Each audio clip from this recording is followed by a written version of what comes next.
everyone was affected by the disruption of 2020, right? And all the sectors were affected, in fact.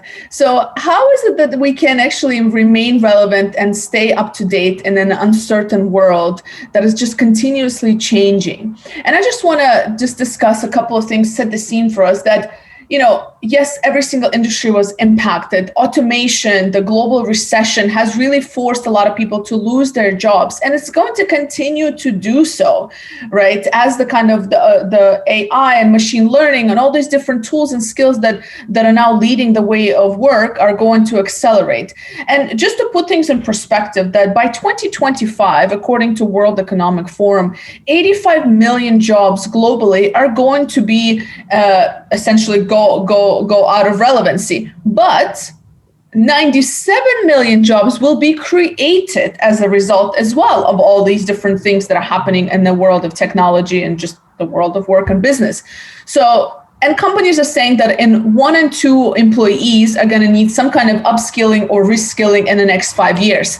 So the question here is not, what jobs are we losing? It's what jobs are actually going to be created, and what can we do as individuals and organizations to make sure we're preparing ourselves and maintaining relevance in this ever-changing world? Elena, so what we see in terms of these skills that are going to be necessary for just the future, but the future next door, we are talking about a 3 to 5 years gap that we need people with a certain number of skills, and most of these skills are related to problem solving. So how do we create processes in order to be more analytical, drive innovation, creativity? How do we create a pathway in our brain so that we become better at critical thinking? So problem solving is in particular one area where it is quite important to have to develop these skills. Then are these areas that, if we think back in 3 years ago, they were not really considered, and this is about self-management.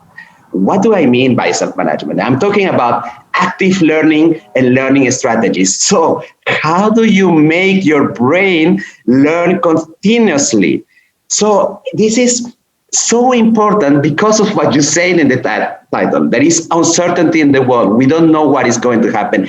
Technology is the number of novelty, innovation that we have in the world is increasing drastically. So you cannot keep up and learn specifically one thing. You need to be continuously learning new things. By learning, it means understanding how to use that technology, how to use a new skill, a new program, a new software. So whatever you learn today, it will be relevant in 2 years' time. So you need to create that process to continuously learn. So active learning is super important. And then it's about our mental capacity to deal with the uncertainty of today. So how do we develop resilience, stress tolerance, agility or flexibility, whatever you want to call it?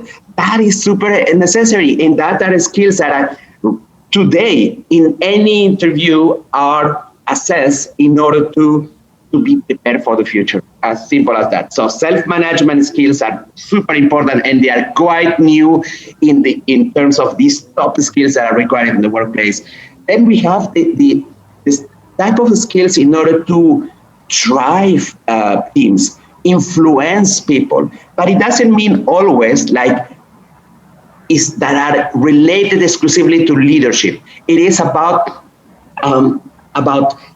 being able to nudge other people unrelated that you are their manager or not. And we're talking about leadership, but also about social influence.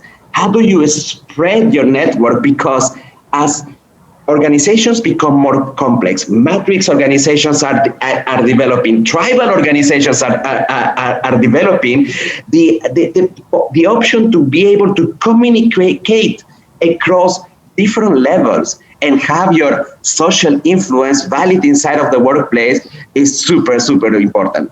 And the last point is of course, about the technology is specifically about the use of technology. And you said it quite well. So there is some growing demands in that, and new jobs are going to be created. And what is quite cool is that that there is going to be more jobs that are going to be created rather than the ones that are going to be put aside where there's going to be a decrease of demand. So the growing trends in terms of technology are going to be more on data analysts and scientists, artificial intelligence and machine learning, big data people, digital marketing and strategists. Process automation is so important, especially specifically as we are working from home and we need to be able to take our brain and use it for what it's worth. So that means more creativity and more critical thinking. Information security is going to be in the top, and the Internet of Things is something that is going to grow more and more. Now, the question, I am sure that you have it in your mind, Elena, is, so how do we deal about that? Should I do a degree? No ways. Don't go and do a degree. Don't take your time off and do a degree. You have the option to continuously learn.